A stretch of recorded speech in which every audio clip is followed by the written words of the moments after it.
What's good, y'all? Today, we'll be reacting about the Samsung Z Fold 5 and the Z Flip 5.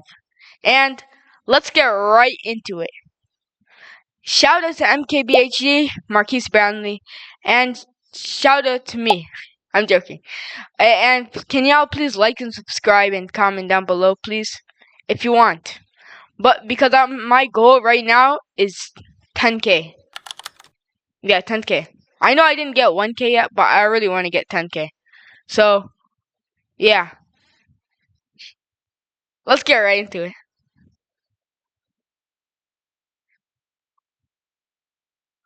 So this is the brand new Z Fold 5 and the Z Flip 5. This is what it looks like when Samsung settles. I'll explain. So welcome to your first look at Samsung's newest generation of foldables. They look very similar to last year.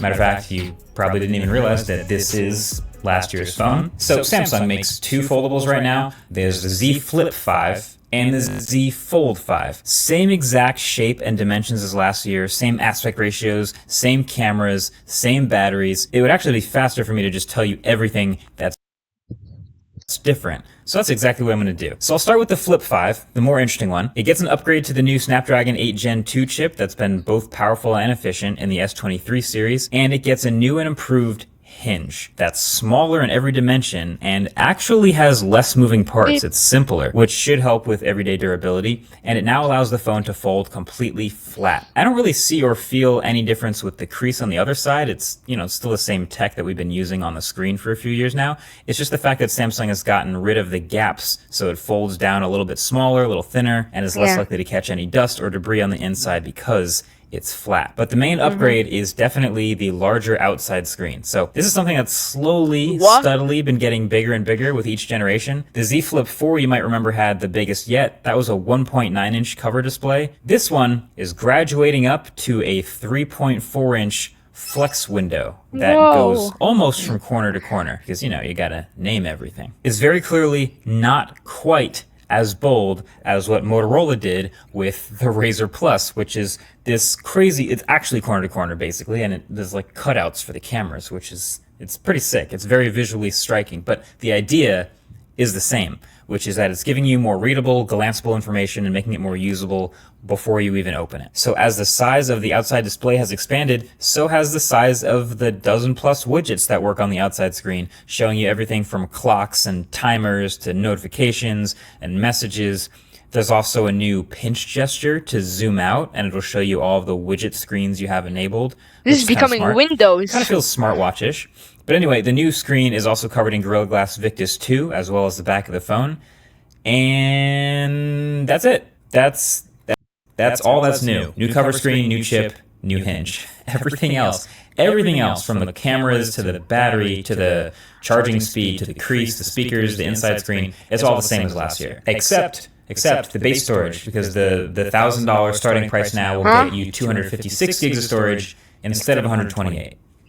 That's good to see. So then the Z Fold 5, the big dog, actually has even less new here. So it also gets the new chip. It's also got Gorilla Glass Victus 2, and it also has a new hinge. And I don't think that should be underrated. Like, that's clearly one of the most important parts of a folding phone. So the fact that it now is slightly thinner and slightly more durable and folds completely flat, all of that is thanks to the hinge, and that's all sweet. But then also the inside display is now actually much brighter. It gets up to 1,750 nits, which is dramatically better than last year, which was 1,000 nits. So that's awesome. And then, yeah, that's it. Like, the outside screen is the same tall 6.2-inch cover display. The triple camera system on the back appears to be exactly the same hardware. The under display 4-megapixel selfie camera hidden in the big display is also exactly the same. The battery size is the same. The charging speeds are the same. It's IPX8 water resistant again. There is a new S Pen. I'll say this. That's pretty good. The S Pen for Fold is now 40% thinner than the last one.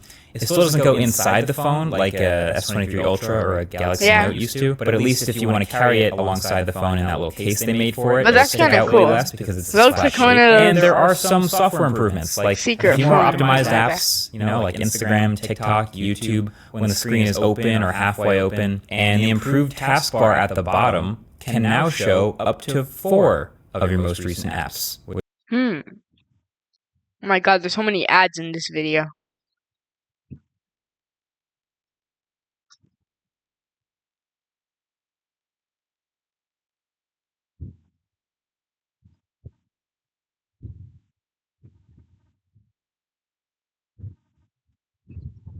Which I guess that goes pretty hard for multitasking, but I believe these things can also make it to the last gen Fold. All that being said, that phone's also going to start at the same price as last year, $1799. I saw all this stuff, and Samsung told me about the phones, and I was thinking about it for a little bit, and I guess I kind of came to the conclusion that this is just the Samsung way. Not that it's not like they're getting lazy or something, like it's a small minor update and that's all Samsung ever does anymore, but it's more just this is on the state of foldables in general and where Samsung sits in that space. So I made a video like a year ago on the state of foldables because we had a bunch of them coming out, and I'll leave a link below if you want to watch it, but basically the conclusion I came to is there are 3 form factors that we've been settling on, which is the flips, the folds, and the others. And so my theory on the way Samsung operates in this space is basically they're so settled into these 2 form factors and being safe with these and churning along with them that any drastic change, any major change that I would want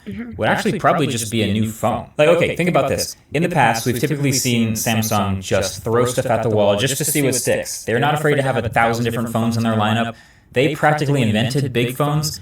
Do you remember the Samsung Galaxy Mega? This is going to sound crazy, but one day Samsung decided to just make a gigantic phone. Compared to what else was out, it looked like this next to normal phones at the time. But sure enough, over the years, guess what? We kind of settled into that form factor, and that 6.3-inch Galaxy Mega today would be a pretty normal-sized flagship phone. You remember the Galaxy Note Edge? 8 years ago, Samsung tried curving the display over the edge of the side of the phone when no one else had really done that before, and now they've been settling into that sort of thing ever since. Same deal with the Note and styluses. So as I hold the new Z Fold 5, yeah, it's super similar to last year's phone, which was a really good phone. But the thing is, now that I've held some of these others like the Oppo and especially the Pixel Fold, I am struck by how tall and narrow Samsung's outside cover screen is. It doesn't feel nearly as natural as the Pixel Fold. And I don't really enjoy typing on it or watching content on a display that's so tall and awkwardly shaped either. But for whatever reason, it feels like Samsung is so set on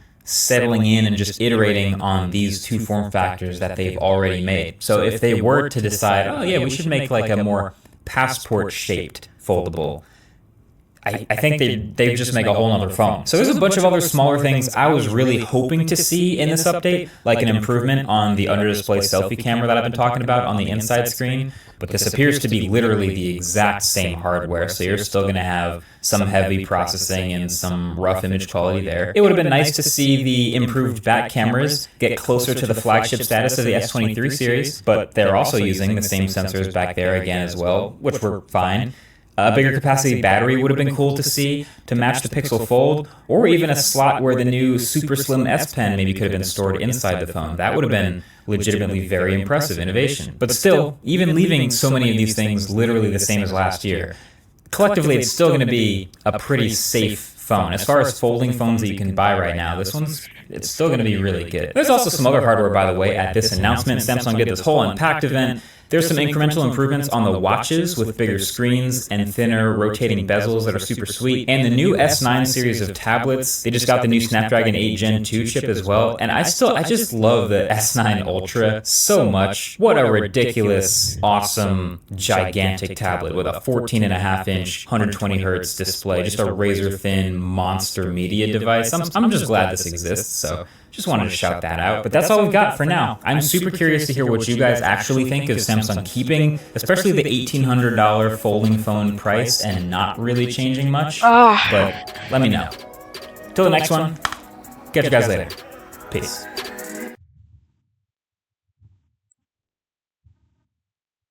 Alright, y'all. So that's the end of the video. I hope y'all made y'all's video day better. I mean, and peace. Shout out to Marquise Brownlee again, and maybe you guys should subscribe, please. Maybe you guys should subscribe. Alright, y'all. Peace. That's the end of the video, and peace.